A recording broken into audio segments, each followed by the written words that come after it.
alegria estar nessa igreja. Pastor, uma alegria estar com vocês. Como eu amo essa igreja. O que essa igreja representa para esta nação e para as nações. Irmãos, o pastor falou algumas coisas sobre mim, esqueceu de falar o óbvio. Sou a pastora mais bonita do Brasil. Vocês duvidam? Quando eu falo isso, a igreja ri, não sei porquê. Dá a impressão que a igreja não acredita. Pergunta para o meu pai. Mas eu sou, além do que ele falou, eu sou mãe. A coisa que eu mais gosto de ser é mãe. E nessa manhã eu vou estar falando sobre a infância. E eu vou estar falando sobre os riscos que a infância está correndo no Brasil. E eu vou começar dizendo o seguinte: algumas pessoas que conhecem o meu ministério não gostam muito da forma como eu falo. As pessoas acham que eu sou agressiva na fala, mas não dá para ser boazinha e falar coisas doces com os temas em que eu abordo e da forma como eu lido com eles todo dia. São temas que estão no meu trabalho no dia a dia. Então, se algum irmão se sentir incomodado com a forma como eu vou falar nesta manhã, sinta-se à vontade para sair do auditório, mas não vá embora. Fique em alguma sala de joelho, até eu terminar de falar e depois volta para o templo para a gente orar junto. E em casa, se alguém estiver incomodado em casa também, abaixa o som da televisão, depois ergue para a gente orar junto. Mas eu vou dizer uma coisa para vocês, o que eu vim falar aqui nesta manhã. A infância está correndo risco no meu país. Alguns pastores não me levam nas suas igrejas porque dizem que eu sou uma pastora que faz terrorismo com a igreja. Eu não faço terrorismo. Quem faz terrorismo são os números que eu mostro. E eu ando pelo país dizendo para a igreja brasileira o seguinte: a minha nação está doente. Esse tem sido a minha mensagem. Mas eu vou dizer uma coisa para vocês, irmãos. Não desço de nenhum púlpito sem a certeza que o Brasil está doente, sim. Mas há solução para o meu país. A salvação para o meu país. E a solução é Jesus Cristo. Estamos vivendo dias ruins. E essa é uma semana, inclusive, muito atípica para a nação. É uma semana histórica. Nós estamos escrevendo um novo capítulo na história do Brasil. Nos próximos dias, nós podemos estar tirando do poder a presidente da República. Não gostaríamos de ter chegado a esse ponto. Mas precisou, foi preciso. E eu gostaria que me permitam de dizer à igreja: não existe nenhum golpe acontecendo no Congresso Nacional. Justiça está sendo feita. Estejam orando, estejam orando. A partir da semana que vem, essa nação não será mais a mesma. Mas independente do resultado, lá no plenário do Senado, independente do resultado, essa nação, a partir da semana que vem, já não é mais a mesma. Os governantes corruptos, os maus governantes que se cuidem, esta nação acordou. Os corruptos que queriam dominar esta nação, que se cuidem. A igreja evangélica acordou. E vou dizer uma coisa, irmãos, e muito do que está acontecendo lá é resposta de Deus às orações da igreja. A igreja orou, a igreja clamou por anos, e essa é uma das igrejas que mais orou. Senhor, sara esta terra. Às vezes, irmãos, para sarar uma doença, há uma necessidade de passar por dor. Estamos passando por dor agora, mas é resposta de oração. Quem vai governar essa terra vai ter que vir sabendo que há uma igreja que não está brincando de igreja nessa nação. Oremos. Dias complicados. E eu quero deixar um recado muito claro aqui, irmãos. Não vai acontecer nenhum milagre segunda-feira. Não pense que segunda-feira o Brasil vai acordar bonzinho e que tudo vai melhorar. É possível que tudo piore. É possível. Mas nós vamos caminhar confiantes, olhando para o alto, olhando para o eterno, olhando para o Senhor e acreditando que a redenção desta nação virá. Dias complicados, irmãos. A nação realmente está doente. Faliram a minha nação. Roubaram os cofres públicos. Em agosto de 2008 já havia uma expectativa dos economistas que o rombo no orçamento da União seria de mais de 130 bilhões e passou disso. Acabaram com as instituições na minha nação. As instituições estão todas piradas, irmãos. Piradas. Nós não podemos mais confiar no executivo no país. O nosso executivo pirou. Políticas públicas ineficientes. Nada está dando certo no executivo. A educação está um caos, a saúde está um caos, a segurança pública está um caos. A nação está de joelho por causa de um mosquitinho. Não demos conta de cuidar de saúde básica no país. O executivo faliu nessa nação. O judiciário está falindo. A nossa Suprema Corte está parando tudo que tem que fazer para discutir 2 grandes assuntos. Sabe qual é o primeiro assunto? Eles estão lá discutindo se libera ou não o porte de drogas no Brasil. Não tem mais nada para a Suprema Corte fazer nessa nação. Estão lá parando tudo. 11 ministros, 11 homens que não foram nem eleitos pelo povo brasileiro, vão decidir se a gente libera ou não o consumo de drogas no Brasil. E se eles liberarem, irmãos, a Suprema Corte vai mergulhar esse país num caos sem precedente. Imagine, irmãos, eles estão usando inclusive como exemplo a Holanda. Olha o tamanho da Holanda, olha o tamanho do Brasil. A Holanda não pode ser referência para a gente legalizar as drogas no Brasil, não. O que é isso, irmãos? Nós temos 16 mil quilômetros de fronteira descoberta no Brasil. Nós fazemos fronteira com países que produzem a coca. E eles estão lá querendo decidir se legaliza ou não o porte de droga. E quem legaliza o porte, legaliza o consumo. Porque para portar, alguém vai ter que comprar. Palhaçada! E inclusive usam como argumento que nós vamos liberar o uso de droga no Brasil para acabar com a violência. Discurso que não se sustenta. Querem acabar com a violência no Brasil? Educação de qualidade para as crianças, educação de qualidade para os nossos jovens. Querem acabar com a violência no Brasil? Quando os corruptos dessa nação pararem de roubar a verba pública e a gente aplicar em programa de segurança pública. Liberar as drogas não vai resolver nada. Eu sei que essa igreja tem muitos jovens, estão dizendo para vocês na universidade, jovens, que maconha não faz mal. Faz mal sim, galera. Maconha embobece. Maconha acelera a esquizofrenia. Não há dúvida na ciência. Há conflito entre cientistas, mas não na ciência. A maconha embobece e deixa abestado. Me mostre um jovem que passou em primeiro lugar na Universidade Federal que usava maconha antes. Não existe. Maconha embobece. Estão falando, vamos liberar as drogas. Mas a Suprema Corte também está lá parada para discutir, sabe o quê?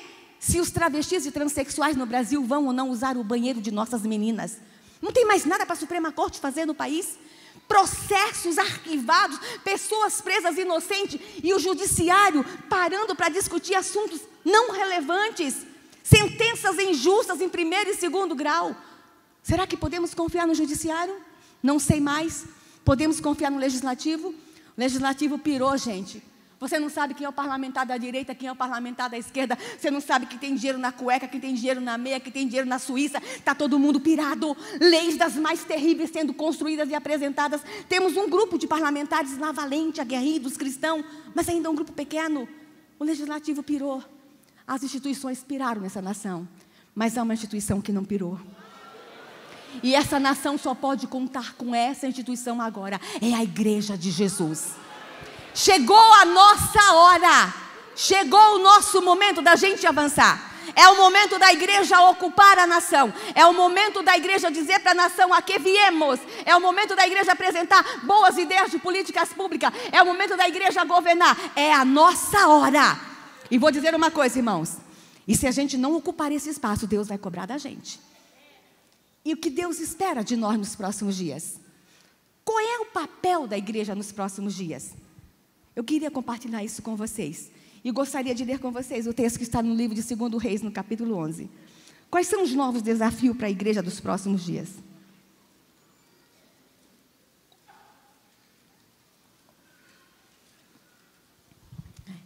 Eu trabalho com criança e quando eu conto essa história para a criança, eu começo assim.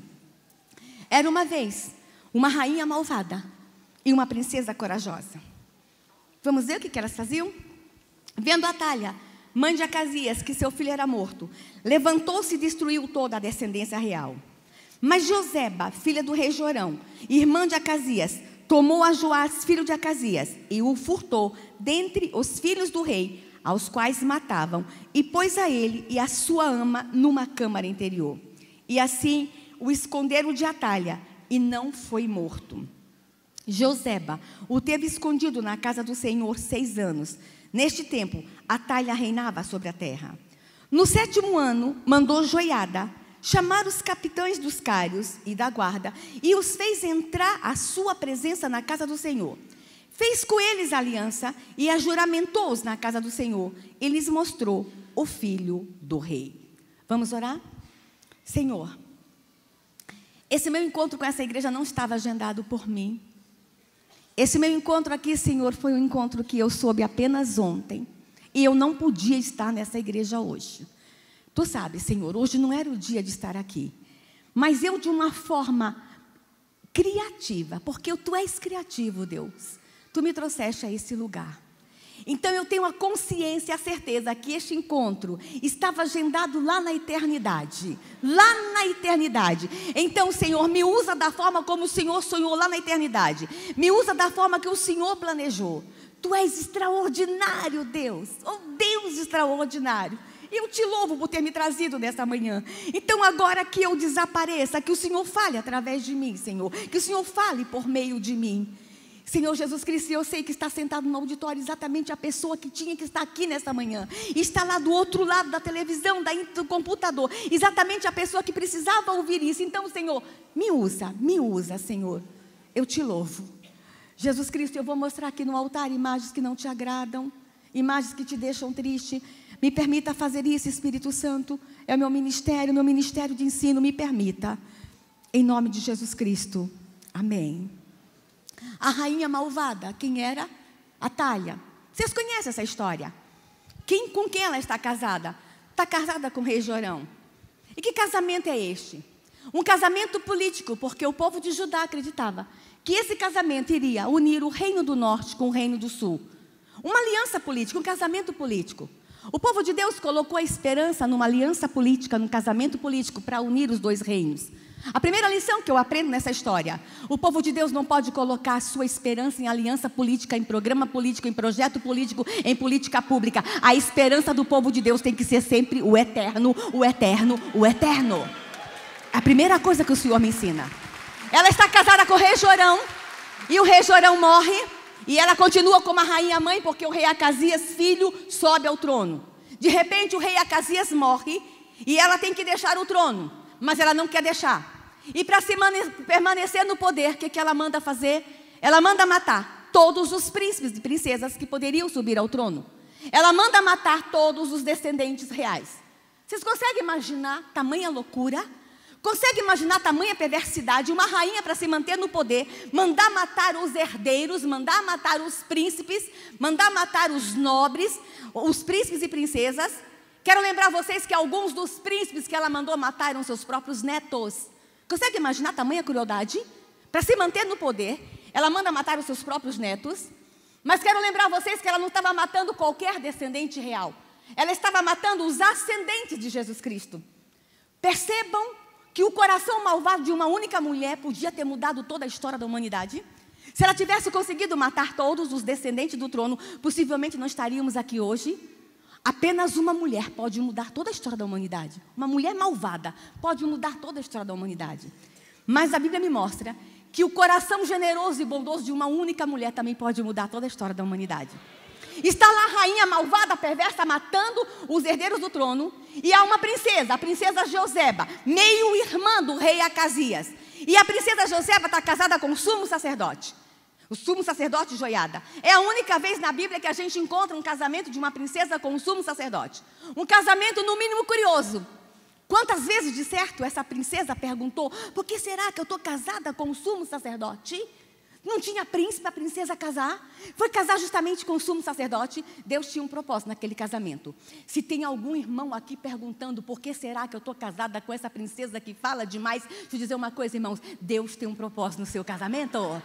Se tem alguma irmã aqui perguntando por que será, Deus, que eu estou casado com esse gordo, barrigudo, careca, deixa eu dizer, irmãos, Deus te deu esse gordo, barrigudo, careca, porque o seu casamento pode mudar a história do Brasil, o seu casamento pode mudar a história dessa nação. Deus te deu o marido certo. Segura teu gordo, careca aí. Amém? Está lá a princesa casada com o sumo sacerdote, e ela descobre que a rainha está matando todos os herdeiros do trono. E a princesa Joseba lembra de um menino chamado Joás, que a rainha não tinha conseguido chegar até ele. E Joseba lembra daquele menino. E a princesa estava protegida, ela estava casada com o sumo sacerdote, nada ia acontecer com ela. Mas ela lembra do menininho, o meio-irmão, o filho de Acasias, o filho do meio-irmão dela, o seu meio-sobrinho. Ela lembra daquele menino. E ela lembra, sabe onde aquele menino está. E sabe que a rainha não chegou. E a Bíblia me fala que ela sequestra, ela vai até o menino, ela sequestra o menino. E ela tem que proteger essa criança. E ela tem que colocar essa criança no único lugar que a rainha não podia entrar. Num lugar seguro, o lugar mais seguro para Joás. Esse menino se chamava Joás. E o lugar seguro era o templo. E a Bíblia me fala que ela consegue entrar na recâmara. Ela sequestra um menino e a sua babá e os leva para a recâmara, o lugar que a rainha não podia entrar. Olha, porque Joseba estava casada com o sumo sacerdote Joiada. Era o templo que aquele menino tinha que ficar escondido. E essa criança fica escondida por 6 anos. E a rainha achava que tinha conseguido matar todos os herdeiros do trono. A rainha achava que ela tinha conseguido acabar com todos os herdeiros, com todos os príncipes e princesas. A rainha não sabia que lá no templo havia uma criança escondida. O único lugar seguro para Joás era o templo. Vou dizer uma coisa para vocês, a história se repete hoje. A história se repete hoje. Os herdeiros do trono estão correndo risco nessa nação. Os herdeiros do trono estão correndo risco nos dias de hoje. E só há um lugar seguro para os herdeiros do trono. Só há um lugar seguro para o seu filho, pai e mãe. Só há um lugar que seu filho está protegido nessa nação. É o templo, é a igreja, é ao lado do sacerdote. Não podemos confiar em mais nenhuma instituição nesse país para cuidar de nossos filhos. Todas elas estão falidas. A escola não é mais lugar seguro para os nossos filhos. A escola virou campo de guerra no Brasil. Recebemos um relatório no Senado. O Brasil é o campeão mundial de agressão de professores. Nós recebemos relatório no Senado, professores desistindo de carreira no Brasil, professores com medo dos alunos, professores desenvolvendo crise de pânico. E vou dizer uma coisa, uma nação que machuca educador é uma nação fadada ao fracasso. As escolas viraram campo de guerra, crianças se machucando, crianças agredindo criança, assassinato, homicídio, tráfico de droga, erotização de criança. A escola não é mais um lugar seguro. Os lares não têm sido mais lugares seguros no Brasil, infelizmente. Nós recebemos relatório de abuso sexual. Mais de 82% dos abusos no país são de pessoas muito próximas de criança. O único lugar seguro para as crianças nessa nação é a igreja. Aí quando eu falo sobre isso e falo, irmãos, traga os seus filhos para a igreja. É o único lugar seguro. O seu filho só vai estar seguro no templo, ao lado do sumo sacerdote, cuidado pelo sumo sacerdote. E eu vejo o crente dizer o seguinte, mas pastora, o meu filho já tem 12 anos, eu não consigo trazer meu filho para a igreja. Que raio de pai e mãe tu é, que tu não consegue trazer um filho de 12 anos para a igreja? O único lugar seguro dessa nação é o templo. Deixa eu dizer uma coisa para vocês, preste atenção. Não bato em palma não, eu só tenho 1 hora para falar. Eu tenho tanta coisa para dizer, não bato em palma não. Olha só, irmãos, o menino estava no templo, sendo cuidado pela princesa Joseba e pelo sumo sacerdote Joiada. E no período que esse menino ficou escondido no templo, 6 anos, a rainha Atália governava sobre Judá. Vocês conseguem imaginar que governo foi aquele? Um governo terrível. Havia tristeza, havia dor. Eu acredito, pastor, que Israel não tocava mais suas harpas. Judá não cantava mais nas ruas. Eles não tinham mais um rei. O seu próprio exército matou seus príncipes e princesas. Eu creio que eles não dançavam mais. Eu consigo imaginar que foi um governo terrível, porque se aquela mulher mandou matar os seus próprios netos, o que ela não fazia com os seus súditos? Um governo de tristeza, um governo de angústia, um governo de falta de esperança. Não havia esperança em Judá naqueles dias. Mas Judá não sabia o que estava acontecendo no templo. A mesma coisa está acontecendo com a minha nação. Hoje, Atália está reinando e usando outros nomes. Um dos nomes que Atália usa na minha nação hoje é pedofilia. E o alvo dela são os herdeiros do trono. Um outro nome de Atália hoje é ideologia de gênero. Estão confundindo nossas crianças nessa nação. Há um outro nome que ela usa hoje, que é droga, consumo de droga, violência. E o alvo tem sido nossas crianças. Nossas crianças estão correndo risco. E os herdeiros do trono estão correndo risco. E eu vou dizer uma coisa. E a Atália está achando que está alcançando todas as crianças. A Atália está achando que está alcançando todas as crianças do Brasil. Hoje, o poder do mal está achando que todas as crianças estão sendo alcançadas, que todas as crianças estão erotizadas, que todas as crianças querem drogas. E estão reinando. Há um reinado, há um principado nessa nação. E o alvo é a destruição da infância nessa nação. Eles estão achando. Do mesmo jeito que Judá achava que não tinha mais jeito. 6 anos depois, O sumo sacerdote Joiada manda chamar os capitães da guarda, manda chamar os generais do exército e leva para o templo. Homens tristes, homens que tinham matado seus próprios príncipes e princesas, eles entram no templo, homens sem esperança alguma. Eu quero que vocês consigam imaginar essa cena. E o sumo sacerdote diz assim para eles: vou mostrar algo para vocês. E o sumo sacerdote vai lá atrás. E eles estão sentados no templo. E o sumo sacerdote traz Joiada, traz Joás, 6 anos depois, grande, pronto, preparado para reinar. E traz o menino e mostra para o sumo sacerdote, para os soldados e para os generais. Vocês conseguem imaginar essa cena? E o sumo sacerdote diz o seguinte: há um rei em Israel. A cena é incrível, consegue imaginar aqueles homens se ajoelhando diante de Joás, aqueles homens se prostrando diante de Joás, a esperança renasce sobre Israel. Vou dizer uma coisa, vai acontecer a mesma coisa logo, logo no Brasil. Quando todos acharem que todas as crianças foram tocadas por pedófilos nessa nação, quando todos acharem que os meninos nessa nação estão confusos, achando que não são meninos e que não nasceram meninos, quando todos acharem que todos os jovens dessa nação estão pirados usando maconha, quando todos acharem que todos os jovens dessa nação não têm mais maturidade, não são jovens sarados, a igreja evangélica vai abrir as suas portas e vai mostrar para a nação o Joás que nós estávamos cuidando. A igreja está cuidando de Joás. E aqui vem a mensagem que Deus tem me mandado dizer para a igreja. Deus tem levantado a igreja nos dias de hoje para uma missão muito especial. E a missão da igreja nos dias de hoje é cuidar de Joás. O nosso papel hoje é cuidar de Joás. E no dia que nós mostrarmos as crianças que nós estávamos cuidando, alguém vai perguntar: mas aonde estavam esses meninos? Aonde estavam essas meninas que não estão erotizadas? Aonde estavam esses meninos que não estão fumando maconha? Aonde estavam esses meninos que não estão querendo homem, menina querendo menina? Aonde estava essa galera? E alguém vai dizer: estavam no templo, estavam no templo, estavam no templo. E sabe o que vai acontecer? A cena vai ser idêntica. Essa nação vai se prostrar, mas não diante dos nossos Joás, mas diante do Deus dos nossos Joás. Deus está nos chamando para cuidar de Joás. Mas eu quero lembrar para vocês que enquanto Joás estava no templo, quando Joás estava sendo cuidado por Jeozeba e pelo sumo sacerdote, eles não estavam apenas cuidando, eles estavam preparando Joás para governar sobre Judá. Ok, igreja?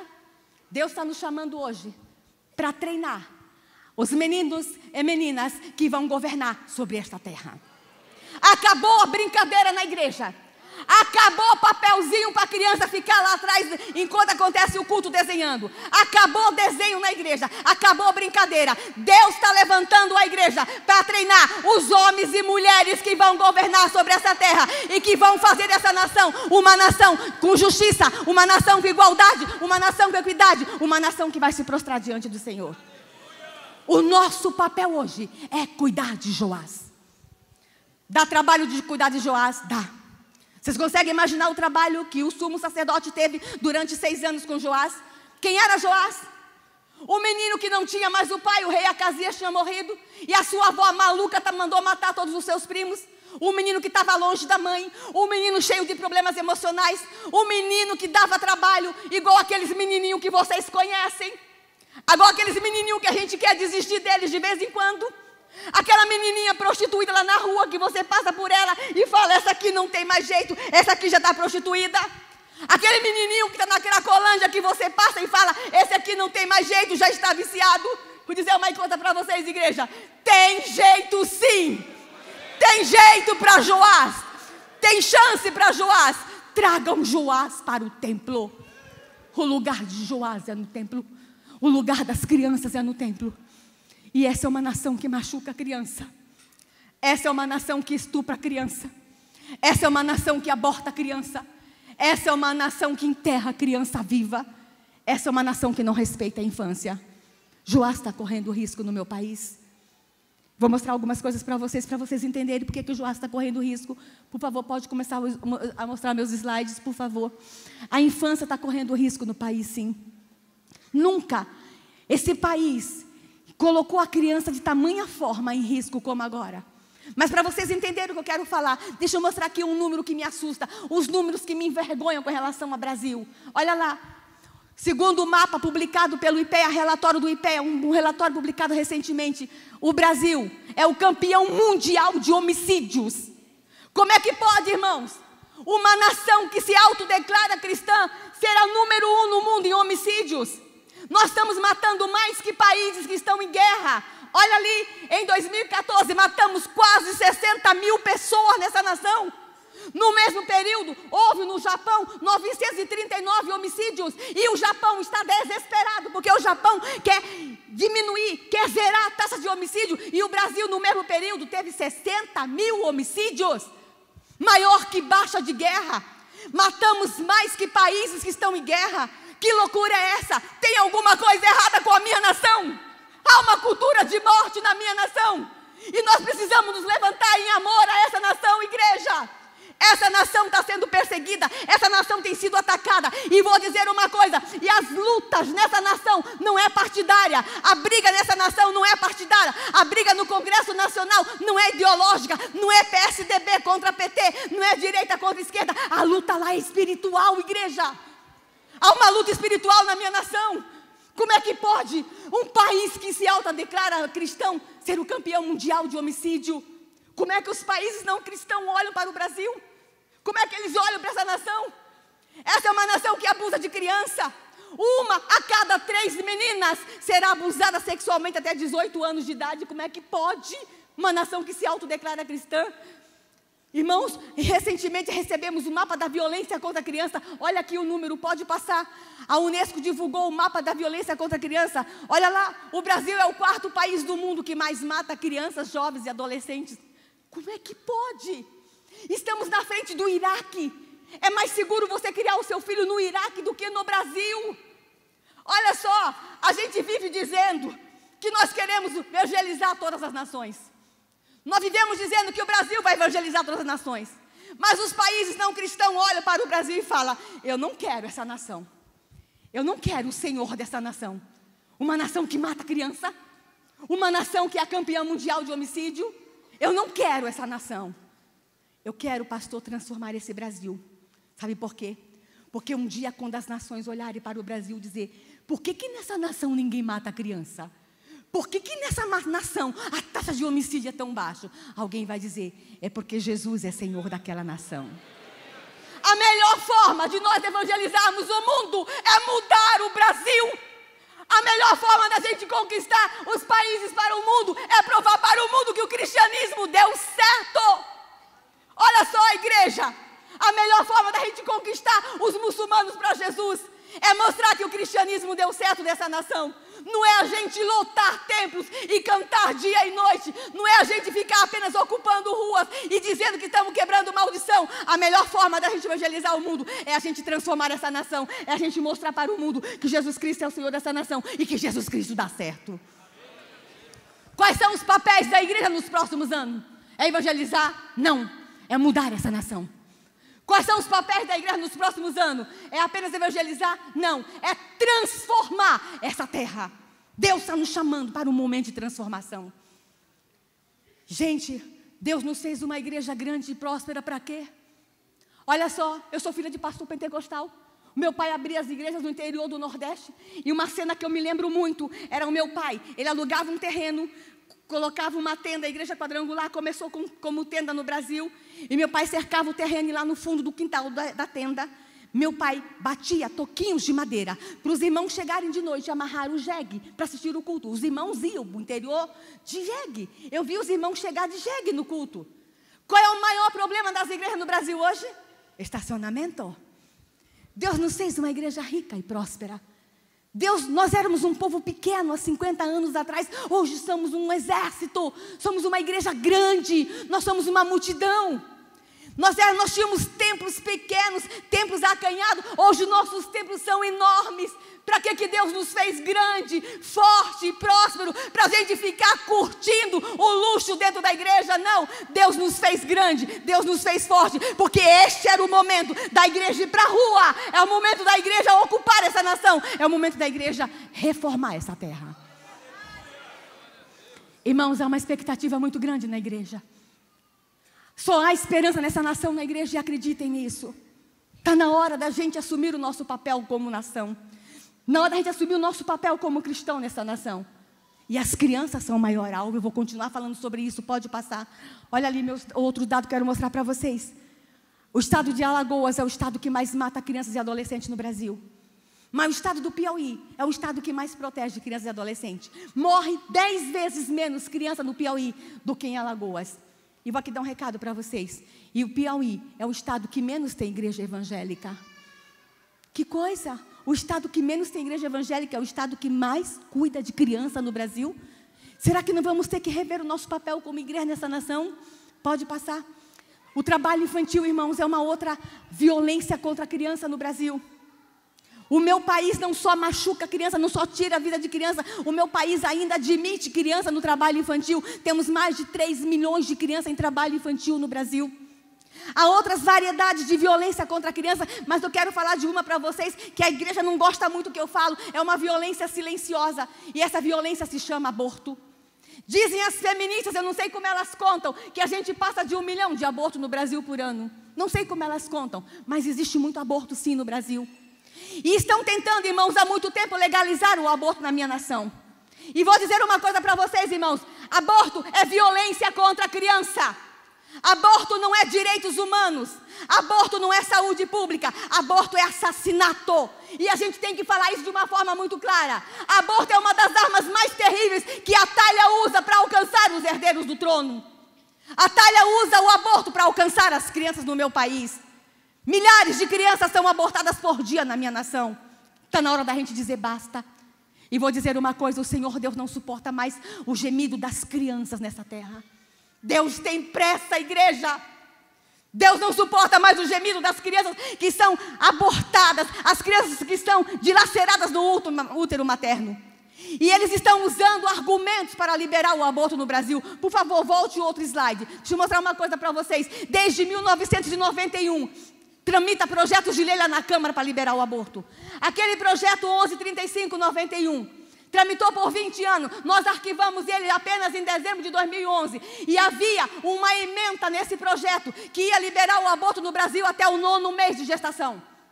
Pastora, é possível? Sim. Nos Estados Unidos, já há regiões nos Estados Unidos, há estados americanos que o aborto pode ser feito até um dia antes do parto. Vocês conseguem imaginar o aborto de uma criança de 8 meses de gestação? Eu tive que assistir cenas, as cenas são fortes. E a legislação lá diz o seguinte: o bebê tem que morrer na barriga da mãe para ser aborto. Se morrer fora é assassinato. O que separa o aborto do assassinato lá são 5 centímetros de pele. Absurdo. E os médicos têm que fazer tudo, o aborteiro, para que a criança morra na barriga. E eles aplicam injeções e esperam as crianças morrer. Mas tem algumas que resistem às injeções. E na hora que eles vão tirar a criança do útero, eles têm que se certificar que a criança está morta, porque se ela morrer fora é assassinato.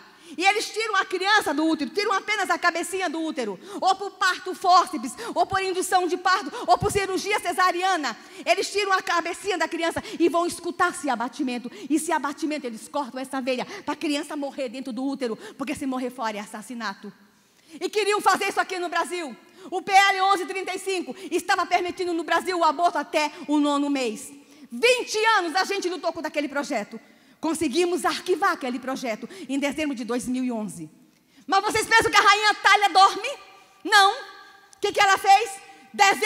Julho de 2012, apresentaram uma outra proposta lá no Senado. Só que lá no Senado não era mais 9 meses. O PLS 236 de 2012, a reforma do Código Penal, não era mais 12 meses, 9 meses, era apenas o 3º mês. E os senadores começaram a dizer o seguinte: vamos liberar o aborto até o 3º mês, porque até o 3º mês não tem vida na barriga da mãe.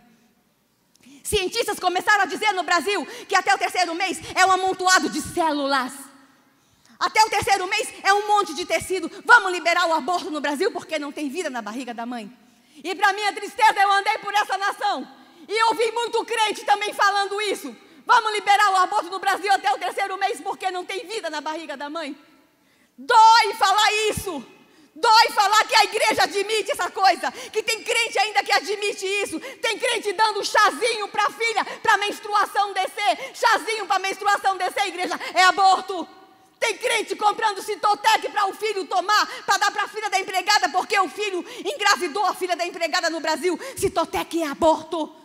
Chega, irmãos, se tem algum crente que está aqui nessa igreja, ou que está me assistindo pela televisão, que também acredita que até o 3º mês não tem vida, rasga a tua Bíblia, sabe por quê? Porque na minha Bíblia está escrito o seguinte: quando eu era uma substância informe, o Senhor já me conhecia e já me chamava pelo nome. A vida na barriga da mãe. E Deus está nos chamando para denunciar. Deus está nos chamando para lutar pelos bebezinhos na barriga da mãe. Provérbios 31:8 diz o seguinte: abre a tua boca em favor dos que não podem se defender. Se tem alguém que não pode se defender, igreja, é o bebezinho na barriga da mãe. E é papel da igreja, não é papel de anjo. Esse versículo não foi escrito para anjo, foi escrito para a igreja. Abre a tua boca em favor dos que não podem se defender. Conseguimos arquivar o PLS 236 em dezembro de 2014. Mas pensa que eles desistem? Comecinho de dezembro de 2014, mudamos o relatório da reforma do Código Penal. Final de dezembro de 2014, apresentaram uma outra proposta no Senado. A sugestão 15 de 2014. Escrita por quem? Por um jovem pesquisador. Com a assinatura de 20 mil jovens brasileiros, apresentaram uma sugestão no Senado para liberar o aborto. E cadê as 20 mil assinaturas dos jovens evangélicos contra? Cadê os milhões de evangélicos que não fizeram uma proposta contra o aborto no Congresso Nacional? E está tramitando lá. E a semana passada a gente teve mais uma audiência pública para discutir a questão. E eles estão inventando todos os tipos de argumento para liberar o aborto no Brasil. A sugestão está caminhando no Senado. Aí agora, lá na Câmara, apareceu uma outra proposta. O projeto de lei 882/2015, lá na Câmara. Temos um no Senado e um na Câmara. E o autor do projeto de lei que está lá na Câmara, eu não posso falar o nome dele, porque ele anda implicando comigo. Não posso dizer nem que ele é ex-BBB, não posso falar. Esse deputado apresentou um projeto de lei lá na Câmara. Leiam, igreja. Leiam o projeto de lei 882/2015 de Sua Excelência, seu ex-BBB. Ele diz o seguinte, que dependendo do tamanho do feto, o aborto pode ser feito em qualquer estágio gestacional. De novo, a história de 9 meses. E eles estão dizendo que vão liberar o aborto, no máximo, em 1 ano no Brasil. Mas nós estamos mandando um recado para eles. Há Jeoseba nessa terra, há princesas nessa terra, há homens de Deus nessa terra. Chega. Igreja, aborto e assassinato. E eles inventam todos os tipos de história para liberar o aborto. Uma delas que é saúde pública. Mentira. Eles falam que morrem milhares de mulheres no Brasil por causa do aborto. Chegam a falar em 1 milhão. Mostra aqui o slide, por favor. Deixa eu mostrar para vocês como eles são mentirosos. Tem uma parlamentar que postou no Face dela que por ano no Brasil, ela postou agora em agosto, que por ano no Brasil morre 1 milhão de mulheres no Brasil por ano por causa de aborto. Façam uma conta, irmãos. 1 milhão de mulheres morrem por ano no Brasil por causa de aborto. Cadê os túmulos? Cadê o cemitério? Cadê o atestado de óbito? Eles mentem.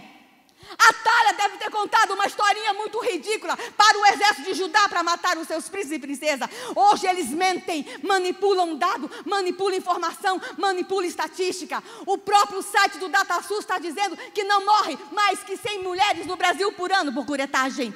E a maioria delas são aborto espontâneo. Fico inventando números. E agora o outro argumento é o seguinte: vamos liberar o aborto no Brasil para acabar com a violência. Tem um governador do Rio, um ex-governador, que diz que é para a gente liberar o aborto para parar de nascer bandido nas favelas. Absurdo que ele quis dizer? Que criança pobre é bandida? Quem conhece criança pobre é a igreja evangélica. Criança pobre não é bandida. Criança pobre é Joás. Criança pobre é tesouro na mão de Deus. Agora estão contando uma outra história. E a frase do momento é: meu corpo, minhas regras. Que é direito da mulher decidir o que fazer com o bebê. Que é direito da mulher decidir sobre o seu corpo. Sobre o seu corpo eu concordo. Ela faz o que ela quiser com o seu corpo. Mas o que está dentro da barriga dela não é corpo dela. E ela não tem o direito de matar. Meu corpo, minhas regras. São tantas histórias para liberar o aborto no Brasil, irmãos. E agora a gente está diante de um outro dilema. Pode passar. Estão querendo agora discutir. Pode passar sem mais. Estão querendo agora discutir a questão do aborto de crianças com microcefalia. Irmãos, há uma expectativa. O deputado Osmar Terra apresentou uma expectativa que, se estiver crescendo o número que está hoje de crianças com microcefalia, é possível que a gente chegue no final do ano a mais de 90 mil crianças no Brasil com microcefalia. Nós estamos vivendo um dos momentos mais tristes do Brasil. Está todo mundo com um olhar no impeachment. Mas a microcefalia é uma das histórias mais tristes dessa nação. Uma geração inteira de microcefalia, com crianças com microcefalia. E estão dizendo, vamos acabar com as crianças com microcefalia. Vamos acabar com elas? E para minha tristeza, já há uma denominação evangélica que liberou os membros para abortarem as crianças com microcefalia. Olha aqui, irmãos, é atentado ao trono. O que é a criança com microcefalia, diferente de nós? No que nós somos superiores a ela? São vidas. São vidas e Deus ama todas as crianças. E se vocês não gostam de criança com microcefalia, então por favor não vão para o céu, porque no céu está cheio de criança com microcefalia, no céu está cheio de crianças com anencefalia. Incomoda? Incomoda a criança com microcefalia? Estão dizendo que nós temos que liberar o aborto de crianças com microcefalia? Chega, irmãos. Eu queria que vocês assistissem um filme chamado Grito Silencioso.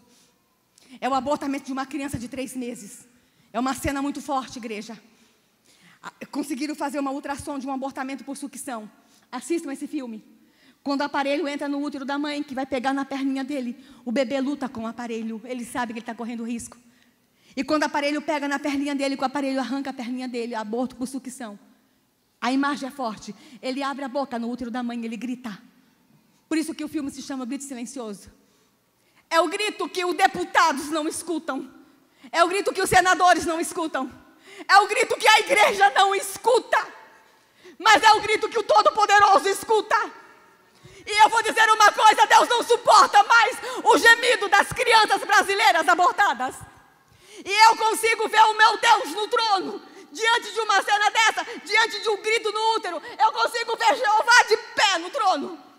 Eu não acredito que Jeová fica sentado no trono diante de um abortamento. E eu vejo Jeová chorando. E eu vejo uma outra coisa, irmãos. Eu vejo os anjos em volta de Jeová, dizendo o seguinte: Jeová, deixa a gente descer no Brasil. 1 milhão de bebês sendo abortados. Deixa a gente descer naquela terra, Jeová. Deixa a gente parar com isso, Jeová. E Jeová está dizendo para os anjos: não, vocês não vão descer, porque Joseba vai se levantar naquela terra, porque a minha igreja vai se levantar naquela terra. É hora da igreja. É hora da igreja dizer: chega de aborto no Brasil. Chega de abortamento no Brasil. O aborto é uma das violências contra a criança na minha terra. Mas existem outras violências contra a criança. Eu queria que você passasse o slide rapidinho. Dá uma olhadinha, irmãos, numa outra situação. Pode passar? Pode passar. Deixa eu mostrar uma criança com vocês. Pode passar essa cena. Deixa eu mostrar para vocês uma criança com anencefalia. A Suprema Corte agora liberou o aborto de crianças com anencefalia. E vai discutir a microcefalia. E a Suprema Corte diz que é para a gente abortar a criança com anencefalia, porque elas vão viver só 15 minutos. Olha aí, Ruama, desafiando a lógica e a ciência, com 4 anos de idade. Olha aqui, irmãos, e se fosse só 15 minutos? Vocês já sabem quantos eu te amo você fala para uma criança 15 minutos? A criança tem o direito de nascer e viver só 15 minutos. Sabe quantos eu te amo você pode dizer para um bebezinho por 15 minutos? Aborto é assassinato. Existe uma outra arma que a Thalia está usando no meu país contra as crianças. Pode passar. Uma arma que tem me preocupado por demais. Pode passar essa cena. E essa arma, pode passar, se chama, pode passar, próxima cena. Pode passar. Essa aqui, irmão, essa cena. Por que em vez de abortado, não adotado? Há uma arma que está me preocupando muito, que são as crianças abandonadas nos abrigos do Brasil. Hoje nós temos recolhido nos abrigos do Brasil mais de 36 mil crianças. Passa o próximo slide. Mais de 36 mil crianças abrigadas. E eu estou vendo a igreja evangélica no Natal fazendo festinha para levar presente para a criança no abrigo. Que bonitinho. Olha aqui, igreja. Criança no abrigo não quer presente, criança no abrigo quer família, criança no abrigo quer lá. Nós vamos ter que começar a falar sobre adoção no Brasil. Sabe por quê? Porque a igreja evangélica vai para a rua marchar, dizer que gay não pode adotar criança, mas a igreja evangélica está deixando crianças nos abrigos do Brasil. Nós vamos ter que rever a cultura de adoção na minha nação. Nós hoje temos uma coisa acontecendo. Temos 5.600 crianças prontas para serem adotadas. Mas temos 33 mil crianças a adotar. Por que, pastor, esse grupo não se encontra? Tem 5.000 crianças prontas para serem adotadas. E 33 mil pessoas querendo adotar. Por que elas não se encontram? Tem alguma coisa errada nessa nação. Alguma coisa muito estranha nessa nação. Vocês conseguem entender? entender isso. Os números não batem. Tem casais, tem adultos, tem pessoas solteiras querendo adotar e não estão conseguindo adotar. E as crianças estão no abrigo. E a vida no abrigo não é nada boa, irmãos. Nós temos recebido imagens, nós temos muitos abrigos sérios no Brasil, mas nós temos recebido no Senado imagens de torturas em abrigos que vocês não imaginam. Quem sabe eu vim aqui hoje, nessa manhã, porque tinha algum casal orando para saber se ia adotar ou não. Deixa eu dizer uma coisa, eu sou resposta de oração: adote, adote, adote. Adoção é um dos atos de amor mais lindo que você pode demonstrar. Adote, igreja. Passa. Há uma outra situação no meu país que está me incomodando demais, que é a violência contra as crianças de comunidades tradicionais. Eu já falei, a igreja que deve conhecer meu trabalho com relação às crianças indígenas. Nós temos 305 povos indígenas no Brasil. E dos 305 povos, ainda 40 povos ainda matam suas crianças no Brasil. Tem povos no Brasil que quando as crianças nascem gêmeas, eles acham que a alma da criança se dividiu entre o bem e o mal. Ele não sabe qual é a criança do bem, qual é a criança do mal. Eles enterram os dois bebezinhos depois do nascimento. Nós temos povos no Brasil que a criança que tenha qualquer deficiência física ou mental, eles enterram a criança. Eu perdi um bebê há alguns anos atrás porque nasceu com um dedinho a mais. O povo dele disse que ele estava quebrado. Alguns povos tradicionais acham que criança quebra. Irmãos, imagine uma mãe que tem um bebezinho de 1 ano e ela descobre com 1 ano que esse bebezinho é surdo e o pajé manda enterrar porque criança surda em algumas comunidades são amaldiçoadas. Eu não estou falando de África, eu não estou falando de Ásia. Nós temos povos no Brasil que ainda enterram bebês hoje. E são em torno de 850 crianças por ano enterradas no Brasil, em florestas e nas aldeias. E vocês acham que o índio quer matar? Não, o índio ama seus filhos. Mas a cultura os ensina a matar criança. Irmãos, vocês conseguem ver Jeová feliz lá no trono, vendo uma criança brasileirinha sendo enterrada viva? Alguns povos, irmãos, eles matam meninas quando eles estão esperando meninos. E alguns povos matam, inclusive, filhos de mãe solteira, quando a menina namora fora de um casamento e ela engravida. Imagina uma menina de 13 anos. Ela tem que ir para a floresta sozinha, ter o bebezinho dela e enterrar o bebezinho. Imagina uma criança enterrando outra criança. Nesse exato momento tem uma mãe, tem uma mulher nas florestas do Brasil enterrando bebês em nome da cultura. Mas, pastor, a Constituição brasileira fala que a vida é inviolável, sim. Mas há uma corrente antropológica no Brasil que fala que o relativismo cultural defende que isso é cultura, manifestação cultural. Há choro nas florestas do Brasil. E eu vou dizer uma coisa, são Joás que estão sendo enterrados vivos no Brasil. Igreja, se levanta. Olha os riscos que as crianças correm na minha nação. Mas te dizer uma boa notícia, te dar uma boa notícia, eu não vou dar só notícias ruins não. Pode passar. Dia 28 de agosto, nós aprovamos na Câmara dos Deputados uma lei para ajudar as mães e os pais indígenas que não querem mais matar os seus filhos. Essa lei tramitou por 8 anos. Essa lei ficou nas gavetas do Congresso Nacional por 8 anos. O governo brasileiro dizia que não era para aprovar a lei, porque isso é cultura e nós não podemos nos meter na cultura do índio. Mas é o mesmo governo que quer aprovar aborto. O governo que não quer aprovar uma lei para salvar a criança indígena é o mesmo governo que quer liberar o aborto no Brasil, porque é saúde pública. E nós colocamos esse projeto para ser votado. Assista as imagens. 28 de agosto de 2015. Na primeira noite que nós colocamos para votar, havia uma certa inquietação no plenário, porque os partidos de esquerda e o governo estavam orientando no painel a votar contra a lei, porque nós não podemos nos meter na cultura do índio. Mas não era isso que estava faltando. Estava faltando o seguinte: na segunda noite, nós levamos para a galeria da Câmara todos os missionários indígenas em oração e em jejum com a mão estendida. E quando nós colocamos o projeto em votação, para surpresa do governo brasileiro,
está, por incrível que pareça, elas estão ausentes das escolas.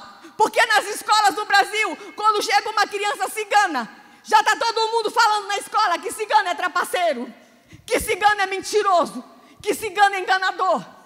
Abre o dicionário brasileiro, irmãos. Vai lá ler o significado da palavra cigano no Brasil. Trapaceiro, mentiroso, enganador. Há preconceitos no meu país com ciganos, sim.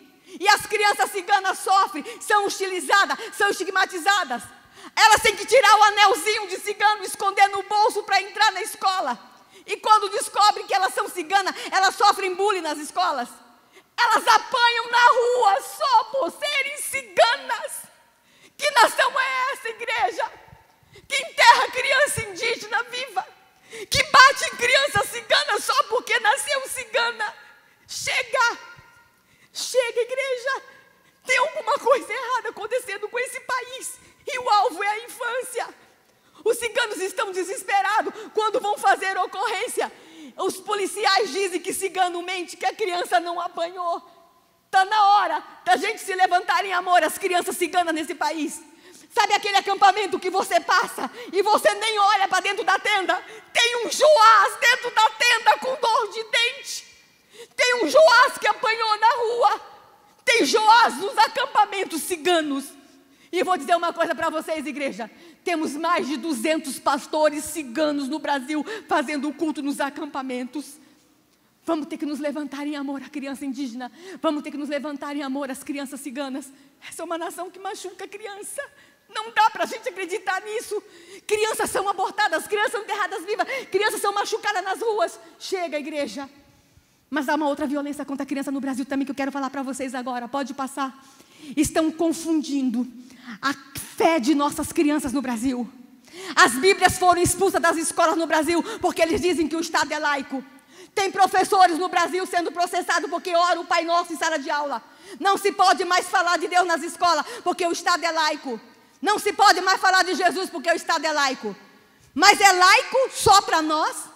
Nós temos 2 leis agora recentes, irmãos, que foram sancionadas recentemente. Uma em 2003 e uma em 2008, que obriga o ensino da cultura afro e da cultura indígena nas escolas. Ok, legal. As escolas têm que ensinar realmente sobre a cultura indígena e a cultura afro, a contribuição que os africanos trouxeram para o Brasil. Mas fomos atrás do material e descobrimos que estão burlando a lei. Não estão ensinando cultura afro, estão ensinando religião afro nas escolas, desrespeitando a fé das crianças cristãs e de forma obrigatória. E não é em aula de religião, porque a aula de religião é facultativa, mas o ensino da cultura afro, ele é obrigatório, a criança tem que fazer prova. E olha os livros que eu estou encontrando, pais, nas escolas para falar de cultura afro. Um dos livros, olha lá o carimbo do MEC, Eleguá. Esse livro que as crianças estão sendo obrigadas a ler nas escolas em nome de cultura afro. Com todo o respeito às religiões de matriz africana, nós estamos respeitando, mas o que eu não posso aceitar é que a escola imponha a religião afro às crianças cristãs no Brasil. Olha esse livrinho, pastor. O livrinho começa assim, Eleguá, pode passar. Tudo é de Olorum, tudo, os deuses, os homens, os animais, tudo foi Olorum que fez. Com todo respeito às religiões de matriz africana, não foi Olorum, foi Jeová que fez todas as coisas. Pode passar, e o livrinho passa, vem palavras de invocação a Olorum. As crianças estão tendo que decorar palavras de invocação a Olorum para fazer prova. Isso é muito complicado, isso é confusão espiritual. Igreja sabe o que eu estou falando, isso é confusão espiritual. Estão confundindo nossas crianças. Nós estamos falando que foi Jeová que construiu tudo, e a escola está falando que é Olorum. Olha outro livro que eu estou encontrando nas escolas, pode passar, olha lá, Evocação. Livro que tem uma historinha que a menina faz uma invocação com bacia de água e vela, e no final os professores estão orientando as crianças a fazer uma invocação em sala de aula. Espera aí, se aquele livrinho Eleguá está na escola, se esse livrinho Evocação está na escola, as Bíblias vão ter que voltar para as escolas no Brasil. Se Olorum pode ser invocado nas escolas, Jeová vai poder ser invocado também. Se o Estado é laico, tem que ser laico para todo mundo no Brasil. Chega, pode passar. Livros dos mais terríveis. Olha aqui que o governo de São Paulo está distribuindo nas escolas. Olha lá o carimbo do governo de São Paulo. Manual prático de bruxaria. Isso é livro para dar para criança, irmãos. Olha só, pode passar. Ensina como ser bruxa. Ensina como se vestir como bruxa. Como fazer a comida de bruxa. Pode passar. Ensina como fazer a vassoura de bruxa. Pastor Márcio, só tem uma explicação para esse livro, está nas escolas de São Paulo.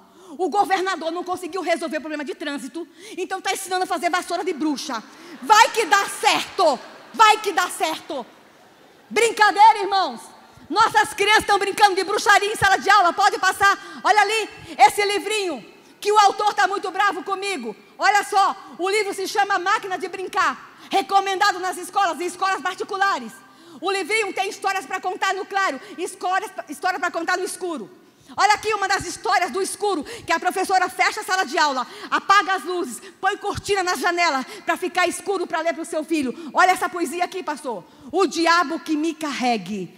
Para crianças de 6 anos, e começa assim: ó diabo, meu grande amigo, vem brincar comigo, a tua cara malvada deixa Maria assustada. Ó diabo, meu grande amigo.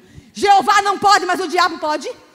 Confusão espiritual no Brasil, na cabecinha de nossas crianças, pode passar. E esse livro também fala de Deus, só que ele fala que Deus é um menino covarde e que mora nas nuvens e tem medo de descer aqui na terra. Jeová não é covarde, e a escola não tem o direito de falar para as crianças que Jeová é covarde. Jeová é o Senhor de todos os exércitos, Jeová é o guerreiro, Jeová é o Senhor dos senhores. Para confusão espiritual. Pode passar.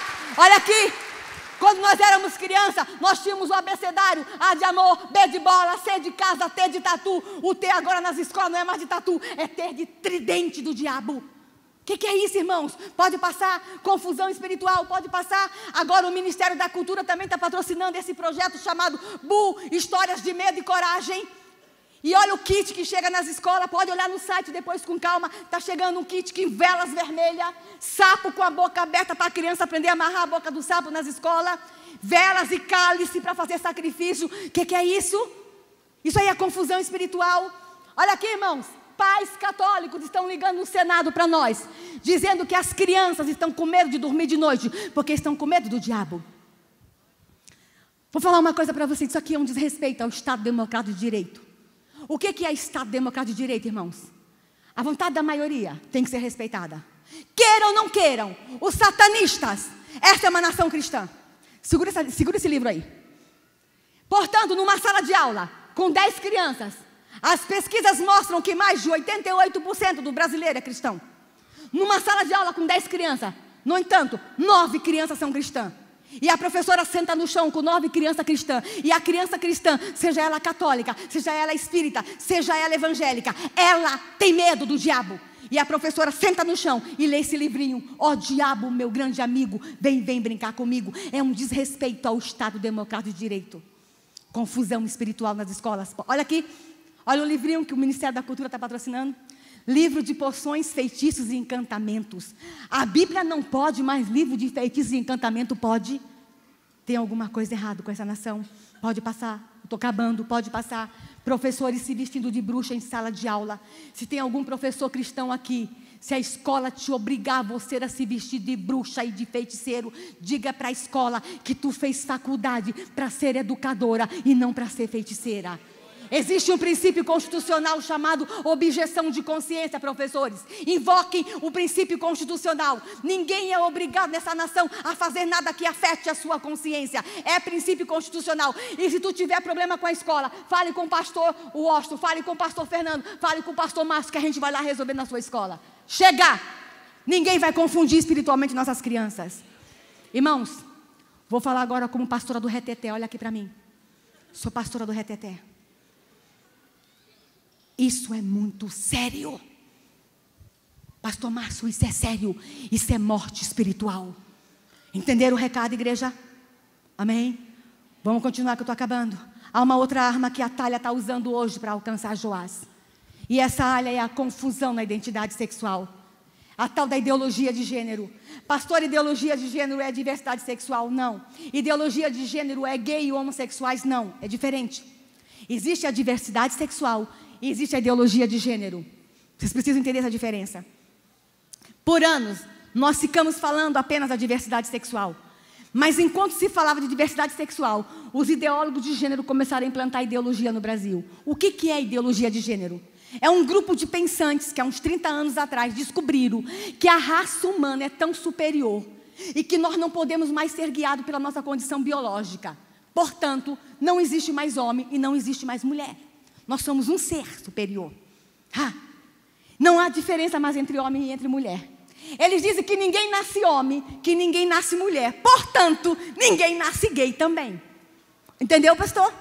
A ideologia de gênero usou o movimento gay por 20 anos para brigar contra a igreja. E agora o movimento gay viu que caiu no conto. Porque se ninguém nasce homem, ninguém nasce mulher, ninguém também nasce gay. A ideologia de gênero, inclusive, vai retirar todos os direitos que o movimento gay conquistou no Brasil. E o objetivo da ideologia de gênero é a desconstrução de valores. Desconstrução de valores. E um dos valores é a identidade biológica. Não tem mais homem, não tem mais mulher. E o material está chegando nas escolas para confundir as crianças. Olha que arma terrível de confundir nossas crianças no Brasil. Pode passar. Material que nós estamos encontrando em todos os lugares. Esse livrinho para crianças de 3 anos no Brasil. O objetivo desse material é a desconstrução de valores. E um deles é a desconstrução do valor de família. Olha esse livro aqui que algum dos pais aqui compraram para os seus filhos. O grande e maravilhoso livro das famílias. Recomendado pelo MEC. Está no portal do MEC. Esse livro, quando mostra famílias, mostra assim: a nossa família, pode passar, a família cristã é caipira. Olha lá, o pai caipira, a mãe caipira, uma mãe torta, uma mãe horrorosa. E não tem amor entre o pai, a mãe e os filhos. Aí quando a criança vira a página, olha a outra família como é linda. A mamãe lésbica é bonita. O papai gay, olha a roupa da moda. Olha o tênis da moda. É para desconstruir valores. Eu posso combater preconceito sem ridicularizar a família tradicional. Eu posso combater preconceito sem destruir o conceito da família tradicional na cabeça das crianças. Isso aqui é confusão. Olha aqui, irmãos. Um jovem confuso é um líder confuso. Uma criança confusa é um adulto confuso. E esse é o objetivo. Vamos confundir Joás, porque Joás não vai governar sobre essa terra. Mas nós estamos mandando um recado. Os nossos Joás vocês não vão confundir, porque eles estão protegidos aqui no templo. Passa, olha ali. Outro livro que nós recebemos agora, que está nas escolas particulares. Bem-vindo à família. Aí fala de todos os tipos de família. Mas começa assim, a menininha brigando com a mãe. Não, mãe, não é justo, vou contar para a mamãe. Ela tem uma mãe e uma mamãe. Aqui embaixo vem o menininho perguntando: como é o nome dos seus pais? Ele responde: Laura e Patrícia. Mas esse livrinho também fala de nossa família. Quer ver? Pode passar. O menininho da família cristã, da família hétero, apresentando os pais para o outro menininho. Estes são meu pai e minha mãe. O outro fala: este é meu pai e meu papai. Ok. Mas olha a carinha do menininho da família hétero. Olha lá. Carinha de bobo, de retardado. Tá vendo? Num livro é caipira, no outro é bobo, no outro é retardado, no outro é coisa do passado. Os livros estão falando que a família é coisa do passado. Eu não sou coisa do passado. Eu sou coisa do presente. Eu sou projeto de Deus. A família é o futuro. E nossas crianças não são caipiras. Nossas crianças não são retardadas. A escola não pode falar que nossas crianças são caipiras e são retardadas. Nossas crianças são príncipes e princesas e são herdeiros do trono. Chega! A infância está correndo risco no país, pastor. Vocês estão entendendo agora o que eu estou falando? A Thalia não está usando uma espada para matar o teu filho. Ela está usando ideologia para desconstruir nossas crianças. Por isso que eu falo, o lugar do teu filho é na igreja, é no templo. Traga o teu filho para o templo, traga o teu filho para a igreja. Estão confundindo nossas crianças. Estou mostrando mais uma imagem rapidinha, pode passar. Vamos aqui para vocês, olha aqui. Os adolescentes também estão sendo alcançados. Olha a questão do Enem do ano passado.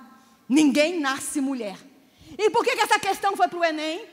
Uma pegadinha. Jogaram no Enem para que os jovens esse ano obriguem os professores em sala de aula a falar de ideologia de gênero, com medo de cair no Enem do próximo ano. Pode passar. Olha aqui, na Universidade Federal também, estão alcançando nossos jovens. A Universidade Federal da Bahia fez o primeiro seminário da teoria queer, setembro de 2015. Olha o nome do seminário, pastor, olha lá. Desconstrução das subversão das identidades. O nome do seminário que foi feito na Universidade Federal da Bahia está lá: Cultura e Subversões das Identidades. E os jovens, para fazer esse seminário, procuram na internet, ficaram todos pelados no pátio da universidade, porque não tem mais homem e não tem mais mulher dentro das universidades federais. Mas pensam que é só na Bahia? Olha o que as estudantes da Universidade Federal do Rio de Janeiro fizeram. Passa aqui, olha ali. Elas fizeram, irmãos, um ritual na universidade chamada xereca satânica. Leiam esse ritual. O que foi esse ritual? foi para dizer que não existe mais homem, que não existe mais mulher, e para buscar a liberação do aborto e a liberação da maconha. E durante o ritual, uma costurou a vagina da outra com linha e arame no pátio da universidade. Estão confundindo nossos jovens. Chega, irmãos. As crianças estão confusas. Quer ver o que está acontecendo fora da escola? Fora da escola, pode passar. Olha ali. Papai dando boneca para menino, porque menino está pedindo boneca no Brasil, porque a escola está confundindo crianças no Brasil. Pode passar. Meninos querendo se vestir de princesa, porque a escola está falando que menino pode ser princesa no Brasil. Confusão na identidade sexual. Olha o que fizeram com as nossas crianças, pode passar. Desenho animado no SBT, que os personagens são duas lésbicas, e as crianças estão todo dia assistindo esse desenho, esperando o famoso beijo lésbico no desenho animado. Pode passar. Olha aqui, os desenhos animados. Olha o que fizeram com os príncipes. Ah, doutora, isso aqui é um artista plástico que fez para combater o preconceito. Ele fez, foi para alcançar a criança. Esse desenho chama a atenção, é da criança, não é do adulto, não. Olha lá, o Aladim apaixonado por um outro homem. Pode passar. Olha o que fizeram com a Cinderela. Deixem a Cinderela em paz, gente. Olha o que fizeram, pode passar. Olha lá, o Aladim apaixonado por homem. Pode passar. Olha ali, o príncipe encantado não acorda mais a princesa com um beijo, porque o príncipe encantado virou gay nas histórias infantis. Pode passar. Olha ali, o que fizeram com a Cinderela. Pode passar. Continua. Agora vai ter um desenho animado, que a princesa Aurora do Frozen vai acordar a bela adormecida com um beijo lésbico. Chega, igreja. Deixem as crianças em paz. Não confundam Joás, não confundam nossas crianças. Olha aqui, o primeiro conto de fada de lésbica é brasileiro, da autoria de uma brasileira. Olha lá, a princesa ia se casar e foi na costureira do palácio fazer o vestido de noiva. E quando chegou lá, a princesa se apaixonou pela costureira. O que é isso? Passa, passa. Esse é um país, pode passar, que também estão confundindo as nossas crianças. E qual é a resposta que o legislativo faz? A resposta mais atual que o legislativo fez, está lá, projeto de lei 5002 de 2013. O que esse projeto fala? Cirurgia de mudança de sexo em crianças e adolescentes, mesmo sem autorização dos pais. Leia o projeto. Tem pessoas que acham que a gente está inventando. Leia o artigo 5º do projeto. Lá fala, se os pais não consentirem, a criança poderá ter um defensor público para buscar os seus direitos. Confusão nas crianças. Encerro os slides. Há uma outra arma que o Brasil está usando para alcançar Joás. Estou encerrando, olha aqui para mim. E essa arma se chama pedofilia. Olha para mim, igreja. No Brasil, 1 a cada 3 meninas é abusada até os 18 anos de idade. Olha outro número aqui, pais. Apenas 1 menina de cada 4 que é abusada fala que foi abusado. Mas vai um número que vai te chocar, pai. De cada 100 meninos abusados, só 1 denuncia. Há mais meninos sendo abusados no Brasil que meninas. Eu trabalho com o senador Magno Malta lá no gabinete dele. E todas as denúncias acabam chegando lá porque ele fez uma grande luta no combate à pedofilia. E vocês não têm ideia das imagens que eu tenho que assistir. Tem gente que pergunta assim, por que, pastora, a senhora é tão brava quando fala de defesa de infância? Porque eu sei o que eu estou falando. O Brasil está doente. Nós descobrimos na CPI da pedofilia, irmãos, que é uma classe de pedófilo no Brasil, que só sente prazer se a criança estiver em cadeira de roda ou tiver síndrome de Down. Nós descobrimos, irmãos, que mais de 13% dos pedófilos no Brasil só querem saber de bebês de 0 a 3 meses. Uma das imagens mais fortes, pais, olha aqui que eu tive que assistir na CPI da pedofilia, foi de um médico pediatra brasileiro abusando de uma menina de 29 dias. A mãe foi para a primeira consulta, pastor, e levou a nenezinha. E o médico deu um relatório para ela ficar lá fora, preenchendo um questionário, e ele entrou sozinha com a bebê. Pai e mãe, cuidado com quem vocês deixam sozinhos os seus filhos. Olha aqui, pais, proteja a tua cria, proteja o teu Joás. Não é porque é doutor, ou porque tem anel de doutor no dedo, ou porque é líder, ou porque é famoso, que está acima de qualquer suspeita. Cuidado. Ele entrava no consultório, pastor Márcio, e fechava a porta por dentro, botava a nenezinha em cima da maca e ligava a câmera para cada pacientezinho dele. Ele tinha uma fita. Ele era cruel. A menininha com 29 dias, ele tirou a fraldinha dela com 29 dias, ligou a câmera, deu tchau para a câmera, abriu a vagina da nenê com 29 dias, introduziu a língua na nenê com 29 dias. E na segunda consulta, eu só consegui assistir até a segunda. Ele fez o mesmo ritual, a mãe ficou lá fora, ele entrou. Na segunda consulta, ele tirou a fraldinha e introduziu o dedo na nenê com menos de 3 meses. Nós prendemos no Brasil casais, gerando bebês para vender por 20 mil reais. A minha nação está doente. As meninas estão fazendo sexo oral no Brasil por R$1. Eu tive que assistir cenas no Brasil, irmãos, de pais abusando de nenê de 6 meses. E a mãe filmando e rindo. Outra coisa, uma fita de abuso sexual no Brasil custa R$1.000. Mas se a criança morrer no final do ato, essa fita custa até 50 mil. Há um grupo de pedófilos no Brasil que só sente prazer se a criança morrer durante o ato. A nação está doente. Vocês não imaginam o que a gente sabe. Vocês não imaginam o que a gente não pode falar. Eu tenho que transcrever imagens todos os dias para mandar para o Ministério Público. A alma dessa nação está doente. E o alvo tem sido nossas crianças. Temos mais meninos abusados que meninas. E por que o menino não fala que foi abusado? Porque o menino acha que foi uma brincadeira. A brincadeira entre meninos no Brasil, que não é brincadeira, pai. Essa história de menino ir para banheiro, um mexer no pipi do outro, não é brincadeira de menino, é abuso. E a gente acha que é brincadeira. É tão sério, irmãos, que há um grupo de pedófilos dizendo, e especialista, que nós nunca vamos acabar com a pedofilia no Brasil, porque é a cultura do meu povo. Eu não posso, como mulher, como mãe, como pastora, aceitar que a pedofilia seja a cultura do povo brasileiro. Que seja o futebol, que seja o samba, mas que não seja a pedofilia. A pedofilia não pode ser cultura de uma nação, não de uma nação cristã. Quer destruir uma mulher? Abuse dela na infância. Quer destruir um homem? Abuse dele na infância. O abuso sexual é uma das armas mais terríveis que a Atalha está usando para alcançar os herdeiros do trono. Porque o menino abusado é um líder confuso. O menino abusado é um homem com tendência suicida. Vocês não têm ideia do que está acontecendo com a minha nação. Pedófilos do mundo inteiro, pastor Márcio, fretam aeronaves para vir no Brasil pegar crianças. Porque eles dizem lá fora que a criança brasileira é caliente. Eles dizem lá fora que a menina brasileira é apetitosa, tem o sexo à flor da pele. Eles dizem lá fora que nossas meninas são erotizadas. Claro! Deixamos erotizar nas escolas. Deixamos erotizar nos bailes funk. Deixamos erotizar nos carnavais. Estão erotizadas sim. Irmãos, eles fretam aeronaves e na hora que eles fazem pacote sexual para vir transar com nossas crianças, mostram para eles foto de nossas meninas seminuas nos bailes funks. E eles vêm aqui pegar nossas crianças porque é R$1 sexo oral no Brasil com criança. Mas eu tenho um sonho. E é por isso que eu estou aqui hoje. E é por isso que eu estou andando pelo Brasil, igreja. Eu estou tão cansada. Eu estou fazendo reuniões em todos os lugares do Brasil porque eu tenho um sonho. E eu persigo o meu sonho. E um dos meus sonhos é o seguinte: no dia que esses pedófilos forem comprar pacotes sexuais para pegar crianças no Brasil, alguém vai dizer assim para ele: cara, não vai no Brasil pegar criança não. Vai no Brasil, vai lá em Minas comer pão de queijo. Vai lá em Copacabana ver a praia. Vai na Amazônia ver a floresta. Mas não vai no Brasil pegar criança não.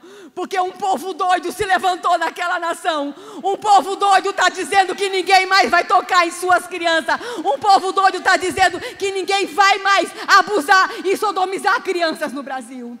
E sabe quem é esse povo doido, igreja? Somos nós. É hora da igreja se levantar para proteger Joás. É hora da igreja se dedicar para proteger Joás. Chega! Chega de gemido nessa nação. Chega de dor. Chega de sofrimento. Eu sei o que estou falando. A mulher brasileira também abusa, não é só homem não. A ciência fala que 50% da criança abusada quando crescer vai abusar. O abusado vira abusador. É um ciclo maldito, pastor Márcio. O abusado vira abusador. E tem gente dizendo que a gente nunca vai vencer esse ciclo, porque ele é dinâmico. Tem jeito sim. Se uma geração se levantar e dizer ninguém mais toca nessas crianças, nós não vamos ter abusado, então não teremos abusador. E essa geração é a nossa. Está claro que essa geração é a nossa. Deus nos chama para dizer basta de violência contra a criança no Brasil. Sabe por que eu falo com tanta agressividade? Sabe por que eu falo que Joás está correndo risco? Porque a Atalha chegou em mim primeiro. Atalha chegou em mim quando eu tinha 6 anos. Eu sei o peso da espada de Atalha. Aos 6 anos de idade eu fui barbaramente abusada dentro da minha casa. Vocês não têm ideia o que é ser abusada aos 6 anos de idade. Foi horrível. Doeu. E doeu muito. E eu fui abusada dentro da minha casa por um falso pastor que estava hospedado lá em casa. Cuidado com quem vocês estão levando para dentro de casa. Proteja o seu território, pai. Proteja o seu Joás, pai. Proteja a sua casa. O meu pai era o pastor presidente da igreja. E via muitos homens falar e pregar na igreja. E meu pai hospedava lá em casa. E esse homem ficou hospedado lá. Irmãos, tem noites que eu me lembro daquele pastor me colocando no colo. A primeira vez que aquele pastor me colocou no colo, ele disse no meu ouvido que eu era culpada daquilo porque eu tinha seduzido ele com 6 anos. Vocês acham que uma menina tem poder para seduzir um homem com 6 anos? Irmãos, tem noites que eu ainda me lembro da voz dele. Tem época que eu me lembro do cheiro dele. Foi horrível.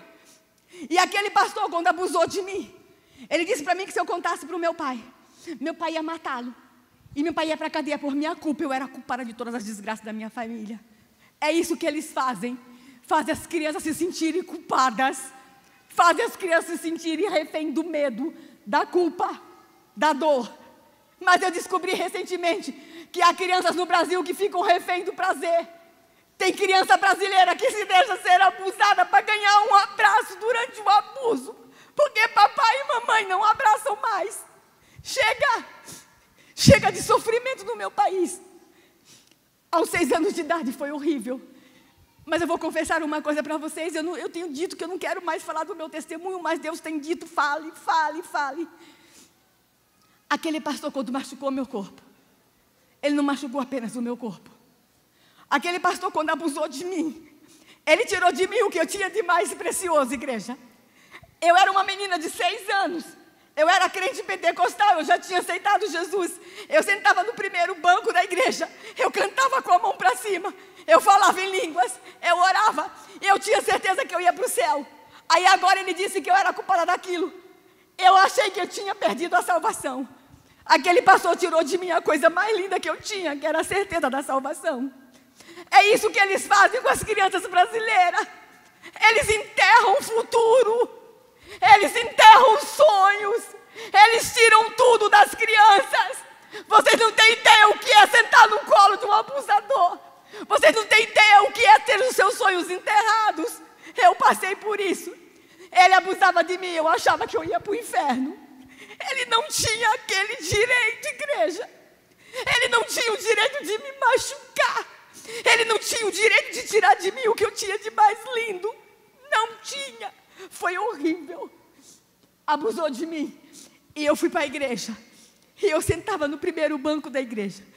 E ninguém na igreja viu que eu estava triste. Ninguém viu que a filhinha do pastor, que sentava no primeiro banco, chorava. Sabe por que ninguém viu quando eu tinha 6 anos que eu estava triste? Porque estava todo mundo ocupado quando eu tinha 6 anos. Os jovens da minha igreja estavam muito ocupados ensaiando o louvor. Os diáconos da igreja estavam muito ocupados com a organização do templo. O meu pai, pastores, estava muito ocupado construindo um grande templo em Feira de Santana. A mamãe muito ocupada com o ciclo de oração. Estava todo mundo ocupado na igreja quando eu tinha 6 anos. Ninguém viu que eu estava sendo abusada. A menininha de 6 anos passou a sentar no meio da igreja e ninguém viu. Irmão, se uma pessoa da igreja, um jovem, um adolescente, uma senhora, um senhorzinho, se uma pessoa tivesse me abraçado quando eu tinha 6 anos e dito para mim que eu não era culpada daquilo, que eu não ia mais para o inferno, a minha vida tinha sido tão mais fácil. Mas estava todo mundo ocupado quando eu tinha 6 anos. Passei a sentar no último banco da igreja e ninguém viu. Mas o mais incrível, irmãos, é que enquanto eu estava lá atrás chorando, os pastores da minha igreja subiam no púlpito e pregavam que Davi vencia Golias. E eu tinha um Golias toda noite no meu quarto e eu não vencia ele sozinho. Foi horrível. Quase 2 anos de abuso. Eu estou encerrando. Aos 10 anos de idade, eu quis me matar. Para que viver? O corpo machucado. Nem no médico eu fui. A alma ferida. Eu não ia mais para o céu. Para que viver? Resolvi me matar. Eu vou falar por código que pode ter criança me assistindo em casa. Eu peguei uma substância, entenderam? E eu ia tomar aquela substância. Mas vou contar uma coisa para vocês. A casa do meu pai era uma casa pastoral, ficava no fundo da igreja. E do lado da casa do meu pai tinha um pé de goiaba. E é naquele pé de goiaba que eu subia e chorava. Ô irmãos, quantos dias eu passei em cima do pé de goiaba chorando. Sabe por quê? Porque eu achava que todo mundo sabia que eu estava sendo abusado. E que todo mundo concordava que eu tinha sido escolhida para sofrer. E eu chorava em cima do pé de goiaba. E no dia que eu estava com veneno em cima do pé de goiaba, aconteceu algo extraordinário. Presta atenção. Vocês acreditem se vocês quiserem, mas eu não subiria no púlpito para contar uma mentira. Eu estava em cima do pé de goiaba com veneno na mão. E quando eu ia comer o veneno, aconteceu algo extraordinário. Eu vi Jesus se aproximando do pé de goiaba. Eu tive uma revelação extraordinária. Olha aqui, irmãos. Deixa eu dizer uma coisa para vocês. Jesus quer ter experiências extraordinárias com as crianças. Acreditem nisso. Jesus quer se revelar de uma forma sobrenatural para a criança. Acredite nisso. Proporcione que seus filhos tenham experiências extraordinárias com Jesus. Porque eu tive a minha experiência aos 10 anos com Jesus em cima de um pé de goiaba. E foi incrível. Jesus Cristo quer ter experiência com as crianças. Acreditem nisso. E quando eu vi Jesus, irmãos, eu esqueci o veneno. Olha como Deus é criativo. Eu esqueci o veneno. Eu não tomei o veneno. E daqui a pouco Jesus Cristo começou a se aproximar do pé de goiaba. E ele olhava para mim. E ele era tão lindo. Ele tinha uma roupa comprida, uma barba comprida, aquela visão que a criança tem de Jesus. Mas Jesus não se aproximou só do pé de goiaba. Sabe o que aconteceu? Jesus Cristo começou a subir no pé de goiaba. Aí quando eu vi Jesus subir no pé de goiaba, eu pensava assim na minha cabeça, eu esqueci o veneno. Não sobe, Jesus. Você não sabe subir em pé de goiaba. Você vai cair. E você vai se machucar. Já te machucaram tanto na cruz. Eu amava tanto Jesus, irmãos. Eu amava tanto e eu não ia mais para o céu. Mas eu não queria que Jesus se machucasse caindo do pé de goiaba. Mas vou contar uma coisa que a igreja não sabe. Jesus é tão poderoso, que ele conseguiu subir no pé de goiaba sem cair. Oh, Jesus! E ele foi para o galho onde eu estava. E lá naquele galho, no pé de goiaba, Jesus Cristo me deu um abraço que a igreja não deu. Jesus Cristo me deu um abraço que a mamãe e o papai não me deram. E naquele pé de goiaba acontece um milagre. A menininha que Satanás quis esmagar aos 6 anos de idade foi transformada. E essa menininha hoje está lá no Senado Federal escrevendo leis para salvar crianças no Brasil. Essa menininha está andando pelo Brasil dizendo: igreja, cuida de Joás. A minha vida transformou ali. Olha aqui. Talvez eu vim aqui nessa igreja hoje que não estava combinado. Porque algumas pessoas precisavam saber que Jesus Cristo sobe em pé de goiaba. Talvez tenha alguma pessoa, alguma mulher, algum homem aqui que ainda está em cima do pé de goiaba porque te machucaram na infância. Deixa eu dizer uma coisa. Nessa manhã, Jesus Cristo está subindo no seu pé de goiaba. Se tem alguma mulher do outro lado que está pensando em abortar, Jesus Cristo está subindo no teu pé de goiaba agora. Se tem algum homem que foi abusado na infância, deixa eu falar, Jesus Cristo sobe em pé de goiaba. Foi incrível. Eu acabo, mais um minuto. Aos 25 anos de idade, eu fui visitar meus pais no interior de São Paulo. Eu fui abusada em Feira de Santana. Meu pai é pastor ainda hoje, com 86 anos, mora em São Carlos. Eu fui visitar meus pais em São Carlos. Quando eu cheguei na casa dos meus pais, tinha 25 anos, tinha um jornal em cima da mesa. E estava escrito assim no jornal, irmão: falso pastor preso por abuso de criança. Meu pai estava guardando o jornal para me mostrar. Quando eu olhei o jornal, sabe quem era? O homem que abusou de mim quando eu tinha 6 anos. Eu não vou falar o nome dele porque ele está vivo, eu descobri que ele está vivo. Quando eu vi a foto daquele pastor, eu podia ter celebrado, eu comecei a chorar. E eu fui para o quarto chorando. E quando eu fui para o quarto chorando, eu tive vontade de vomitar, eu vomitei. A mamãe foi para o quarto, sentou ao meu lado, na cama, e disse assim: eu sei por que você está chorando. A mãe pegou o jornal e disse: você está chorando por causa desse pastor. Aos 25 anos, irmãos, eu descobri que a minha mãe sempre soube que eu fui abusada. Mas quando a mamãe descobriu, quando eu era criança, que aquele homem tinha abusado de mim, a igreja disse para minha mãe que era pecado ela falar disso comigo. Mãe não podia falar de sexo com criança na igreja quando eu tinha 6 anos, porque era pecado. Era tudo pecado, pastor Márcio. E a igreja mandou a minha mãe orar. Os líderes da minha igreja mandaram meus pais orarem por mim, e eles oraram. Eu sei que a minha mãe orou. A minha mãe me amava. Eu e a minha mãe, nós tínhamos uma aproximação muito grande. A mamãe morreu no meu colo, igreja. A mamãe morreu agora, em maio de 2014. A mamãe me amava. Vocês conseguem imaginar quantos anos a minha mãe ficou de joelho orando para Jesus me curar? Vocês conseguem imaginar quantas lágrimas a mãe e o pai derramaram aos pés da cruz para Jesus Cristo me curar? 19 anos eles oraram por mim. Vocês conseguem imaginar isso? Quantas noites meu pai fez votos aos pés do Senhor para eu ser uma mulher curada? Eu louvo a Deus pelas orações dos meus pais. Eu sou uma mulher curada. Eu sou uma mulher restaurada. Mas eu vou dizer uma coisa com toda sinceridade.